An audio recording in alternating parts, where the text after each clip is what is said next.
Ushbu videoni yozishdan asosiy maqsad shuki, O'zbekiston aholisini bir tomondan ogohlikka chaqirish, ikkinchi tomondan muammo rostdan ham men o'ylagandek jiddiymi yoki yo'qmi shuni bilish. Asosan izohlarda kutib qolaman fikringlarni.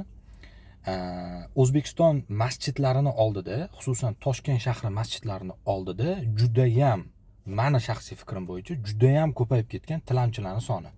Tilanchilar juda ham ko'p. Ko'chalarda, chorrahalarda, svetoforlarning oldida yuradigan tilanchilarni gapirmayapman. Asosan O'zbekiston masjidlarini oldida eshigini tagida turib olib, yana ham xunukroq holati, yana ham salbiy tomoni, meni juda ham dilimni og'ritgan tomoni bu tilanchilarning bezbetligi. Juda ham bezbet bo'lib ketishgan.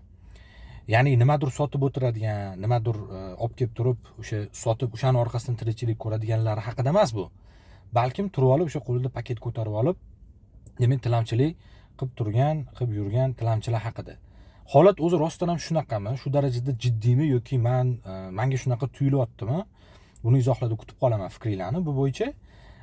Lekin bu masala bo'yicha nimadir qilish kerak.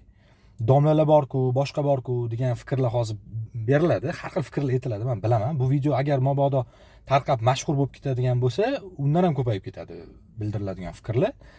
Bu tabiiy holat. Lekin men aytmoqchi bo'lgan narsa shuki, bu juda ham xunuk holat.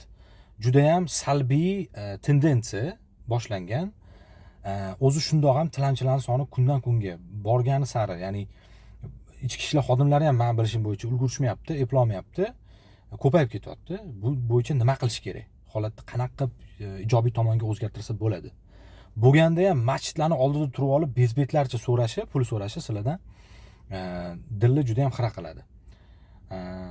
Shu narsani, ya'ni bo'lishmoqchi edim bu videoda. Izohlarda kutib qolaman fikringlarni va qanaqa yechimlar qilsa bo'ladi, nimalar qilsa bo'ladiki, ushbu holatni bartaraf qilish uchun, shu ya'ni muammo bilan kurashish uchun. Rahmat kattakon.